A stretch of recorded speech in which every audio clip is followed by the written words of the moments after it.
이번 시간에는 기압과 바람에서 첫 번째로 기압에 대해서 다뤄볼 거예요.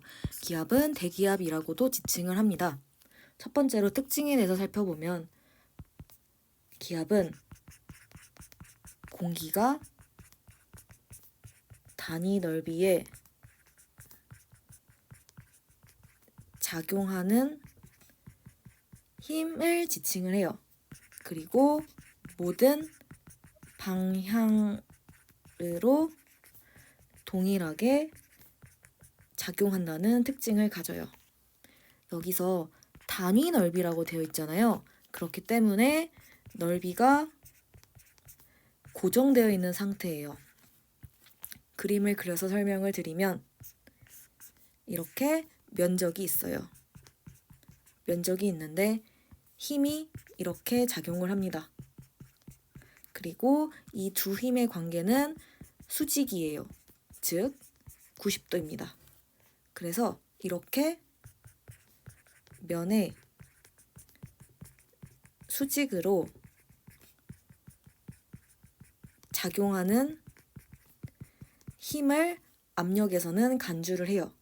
그래서 공식을 살펴보면 힘은 영어로 force라고 해서 F라고 쓰고 압력은 영어로 pressure라고 해서 P라고 쓰고 면적은 area 해서 A라고 쓰거든요. 그래서 압력은 단위 면적분의 힘을 지칭을 해요. 그리고 이 두 힘의 관계는 수직이어야만 합니다. 꼭 수직이어야 돼요. 그래서 면의 수직으로 작용하는 힘을 압력이 간주를 하고 이 압력이라고 하는 건 단위 넓이에 작용하는 힘이기 때문에 넓이가 고정되어 있다라고 생각을 해주시면 돼요. 그리고 이 부분에 대해서 예시가 5가지 정도가 있습니다.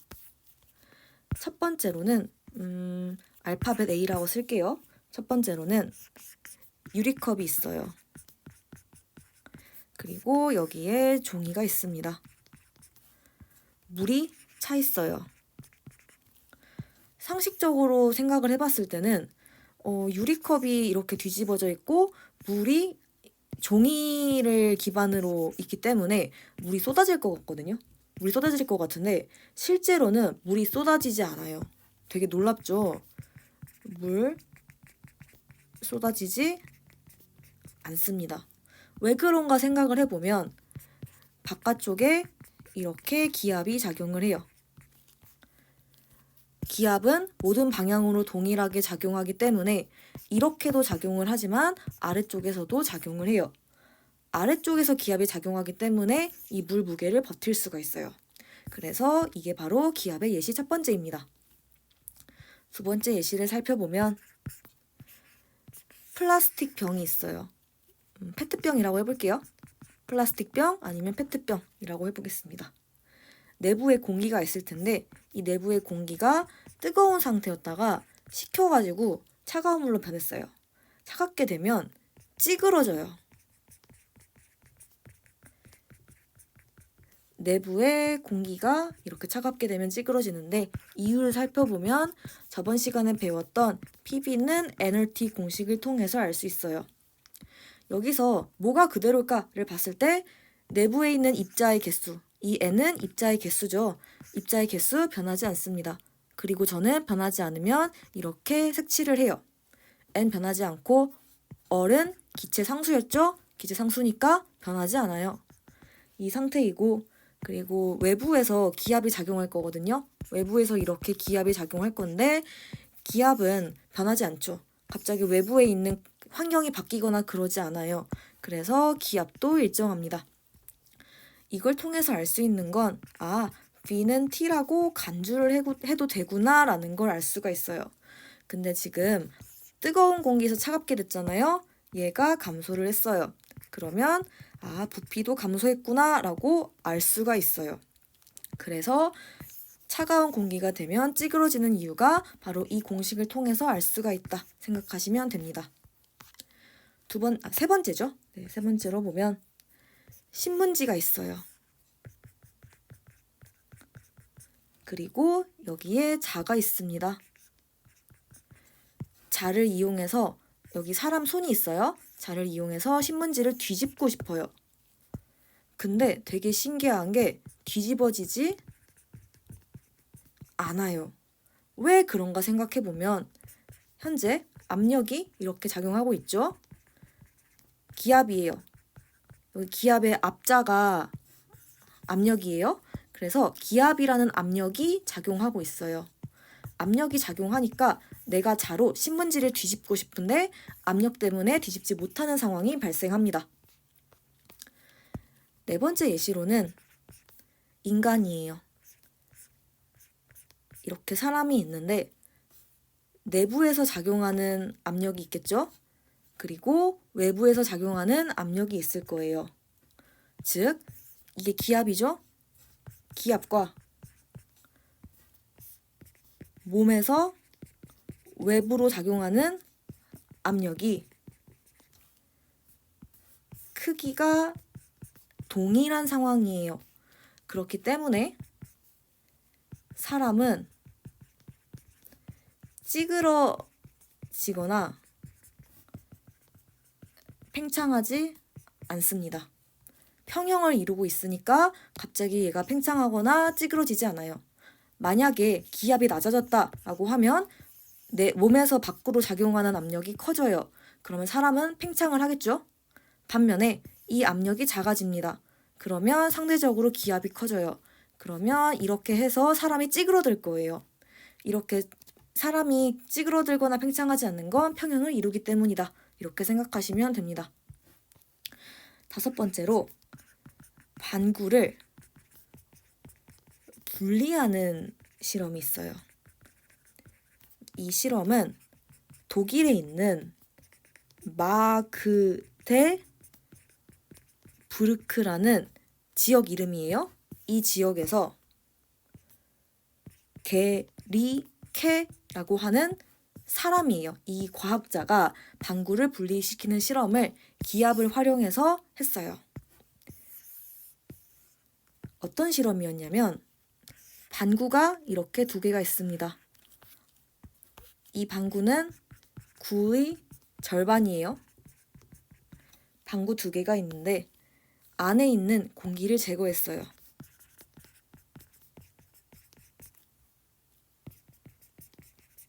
제거를 하니까 내부에 있는 공기가 없으니 이 공기는 굉장히 낮죠. 하지만 외부 기압은 그대로인 상황이에요. 환경이 변하지 않았어요. 그렇다 보니까 내부에서 밖으로 밀어주는 압력이 적어요. 이로 인해서 잘 분리가 안 돼요. 왼쪽에 있는 반구도 보면 압력이 내부가 낮겠죠? 내부 공기를 제거했으니까요. 바깥쪽 공기는 압력이 그대로예요. 그렇기 때문에 잘 분리가 될 수가 없었어요. 압력은 모든 방향으로 작용을 하죠. 그러니까 이렇게 다 작용을 해요. 다 작용을 해서 잘 분리가 되지 않아요. 이렇게 생각하시면 됩니다. 반면에 게리케라는 사람이 또 실험을 했어요. 이번에는 똑같이 반구를 쓰는데 내부 공기를 그대로 뒀어요. 이러면 내부에서 바깥쪽으로 미는 압력이 좀 커지겠죠? 공기를 없애지 않았으니까요. 그리고 외부 기압은 아까와 동일합니다. 환경이 변하지 않았기 때문에 압력은 동일하게 작용해요. 이러할 경우 내부에서 밀어준 압력이 증가를 했죠. 증가를 하기 때문에 외부에 있는 이 기압을 이길 수 있는 힘이 생겨요. 그래서 결국은 이렇게 내부 공기를 제거하지 않았을 경우에는 쉽게 분리가 된다라는 특징을 가져요. 그래서 이걸 다시 한번 글로 작성을 해보자면 왼쪽은 내부 압력이 외부 압력보다 작아요. 그래서 얘가 더 세기 때문에 분리를 할 수가 없었어요. 하지만 오른쪽의 경우에는 내부랑 외부의 압력이 똑같습니다. 그렇기 때문에 내가 밖으로 밀어낼 수 있는 힘이 생겨서 쉽게 분리가 됐다라고 생각을 하시면 돼요. 그래서 이렇게 예시 5가지를 마무리했고 세 번째로 기압의 측정에 대해서 알아볼게요. 기압은 보통 수온을 이용해서 측정해요.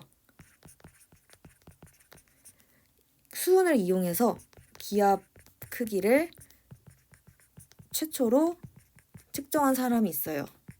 바로 사람 이름이에요. 토리첼리라는 사람이 있어요. 사실 수은을 사용한 게 최초거든요. 사실 수은이 몸에 안 좋아요. 그래서 요즘은 수은 대신에 되게 좋은 그런 온도계나 여러 가지 기압 측정기를 사용을 합니다. 그래서 기압을 수은으로 측정을 하긴 하지만 이건 최초이기 때문에 수은은 몸에 안 좋아서 요즘은 다른 걸 쓴다. 이렇게 생각해 주시면 돼요. 근데 일단은 수은에 대해서 나오니 수은에 대해서 알아봅시다. 그림을 그려볼게요. 수은이 안에 존재합니다. 여기 수은이 있는 상태예요. 그리고 제가 이렇게 병을 그렸어요. 이 병은 유리관입니다. 그리고 여기에 수은이 역시 채워져 있어요. 수은이 채워져 있는 부분을 표시하면 이렇게 된다 라고 보시면 돼요. 이 상황인데 밖에서는 기압이 작용하죠. 그래서 밖에서 기압이 작용하는 상황이고 안에서는 수은이 있으니까 수은의 압력이 있어요. 그리고 여기는 진공인 상황입니다. 이 압력과 이 압력이 똑같아요. 똑같으니까 지금 수은이 그대로 유지가 되고 있는 상태예요. 똑같으니까 여기가 이 1기압이 이 수은의 무게다라고 생각을 해주시면 돼요. 그래서 학자들이 측정을 해봤는데 이 높이가 76cm였다고 합니다. 이걸 통해서 알 수 있는 게 1기압, 즉 우리가 살아가는 기압이죠. 이 1기압은 수은 76cm의 압력과 동일하더라라는 걸 알아냈어요. 현재 정지해 있는 상태인데 이 기압이 이 수은 76cm의 압력과 동일했다라고 생각하시면 됩니다. 두 번째로가 약간 헷갈리는데 유리관이 이렇게 휘어지는 경우가 있어요. 아니면 이렇게 해서 두꺼워지는 경우가 있어요. 이럴 때는 뭔가 변화가 생길 것 같거든요. 하지만 놀랍게도 76cm는 유지가 됩니다. 그대로예요. 왜 그대로냐면 제가 여기 넓이 고정했다는 거 빨강색으로 적었잖아요. 넓이가 고정이 되었기 때문이에요. 지금 만약에 이 부분의 넓이가 단위 면적이라고 해볼게요. 얇든 두껍든 이 단위 면적이 고정이 되어 있기 때문에 아무리 두껍게 해도 76cm가 유지가 돼요. 즉, 이 단위 면적에 이 부분에 힘이 가해지는 거고 이 단위 면적에는 이만큼의 힘이 가해지는 거예요. 면적이 늘어나면 그만큼 위에 있는 수은의 무게도 증가를 해요. 그렇기 때문에 물론 이제 수은의 무게만 객관적으로 봤을 때는 여기보다는 여기가 더 면적이 넓죠. 그러니까 수은의 무게는 얘가 훨씬 더 커요. 하지만 압력은 넓이를 고정시키죠. 넓이를 고정시키니까 나는 넓든 좁든 상관하지 않겠다. 나는 특정 면적에 대해서만 보겠다라는 거예요. 그렇기 때문에 아무리 넓어도 결국은 단위 면적만 보니까 76cm가 고정이 되었다라고 생각하시면 돼요. 그리고 유리관이 휘어져도 76cm가 그대로인 이유는 압력이 모든 방향으로 작용을 하기 때문이에요. 그래서 표시를 해보면 지금 모든 방향으로 동일하게 작용하는 게 이게 이유가 되는 거고 이 색으로 해봅시다. 단위 넓이라는 거에 포인트를 맞추는 게 두꺼워져도 해요. 유리관이 아무리 휘어져도 압력은 동일 방향으로 작용해요. 그리고 모든 방향으로 작용을 합니다. 그래서 이렇게 작용하든 이렇게 작용하든 이렇게 작용하든 똑같이 모든 방향으로 작용해요. 그렇기 때문에 휘어지든 딱 수직으로 있든 이렇게 작용하든 이렇게 작용하든 다 똑같은 방향으로 작용하기 때문에 76cm가 유지가 돼요. 이 부분이 많이 헷갈리는데 왜 이렇게 그대로지? 를 생각했을 때 두꺼워져도 그대로인 이유는 단위 넓이이기 때문이다 떠올려주시고, 휘어져도 그대로인 이유는 모든 방향으로 압력이 작용하는데 그것도 동일하게 작용하기 때문이다, 이렇게 생각을 해주시면 돼요. 네, 이 부분이 헷갈리는데 꼭 주의를 해주시고, 그리고 여기서 추가적으로 설명을 드리면 기압과 수은의 높이는 비례를 합니다. 현재는 1기압인 상황이에요. 대긴 1기압인 상황인데 제가 압력을 높여서 이 기압을 더 높였어요. 그러면 수은도 더 높이가 증가를 해줘야 돼요. 정지를 하려면 여기 기압과 여기 기압이 동일해야 되기 때문이에요. 그래서 이것도 기억을 해주시면 됩니다. 그리고 네 번째로 물의 기압 측정과 수은의 기압 측정에 대해서 다뤄볼 거예요. 이때 조건이 필요한데, 물의 밀도를 1g/cm 세제곱이라고 했을 때 수은의 밀도는 13.6g/cm 세제곱이에요. 물은 1로 외워주시면 되는데 수은은 외우실 필요가 없어요. 그냥 이 값은 주어진다 생각하시면 돼요. 그리고 문제에서 밀도라고 나왔는데 이 밀도는 빽빽한 정도라고 생각하시면 돼요. 얼마나 널널하게 있는지, 얼마나 빽빽하게 있는지 생각하시면 되기 때문에 당연히 숫자가 더 큰 수은이 더 빽빽하다라는 건 추론할 수 있을 거예요. 그래서 물이랑 수은의 무게를 비교해보면 아까 수은 76cm가 1기압이라고 했죠? 그래서 지금 1기압을 계산했어요. 그리고 수은은 같은 부피일 경우 훨씬 더 입자들이 이렇게 빽빽하게 존재를 한다라는 특징을 가집니다. 그리고 이렇게 1기압, 즉 수은 76cm의 압력은 물 76 곱하기 13.6cm겠죠? 이 값이랑 이 값이 똑같아요. 왜냐하면 수은이 13.6배 물보다 더 밀도가 있죠. 물보다 더 13.6배가 빽빽한 게 수은이에요. 그러니까 똑같은 수은의 무게를 물이 가지고 싶으면 13.6배만큼 더 큰 부피가 필요해요. 그래서 물은 같은 부피에서 훨씬 더 입자들이 널널하게 있어요. 그렇다 보니 수은보다 13.6배만큼 더 수은보다 13.6배만큼 더 부피가 있어야 수은과 똑같은 무게를 가질 수 있을 거예요. 그래서 물이 13.6배 더 센티미터가 높아진다 생각하시면 되고, 이 값은 약 10m의 압력입니다. 그리고 이 약을 수학적으로 이렇게 써요. 이렇게 는에다가 점 2개 찍으면 약의 수학적 기호입니다. 이 값을 정리를 하면 수은 76cm 압력이 1기압이고 이 1기압은 물 10m의 압력이 돼요. 그래서 우리가 살아가는 이 1기압이 무려 물 10m나 되는 거의 압력이거든요. 그래서 생각보다 굉장히 1기압이 세다라고 생각을 해주시면 돼요. 그래서 여기까지 해서 첫 번째 파트인 기압에 대해서 마무리를 하겠습니다.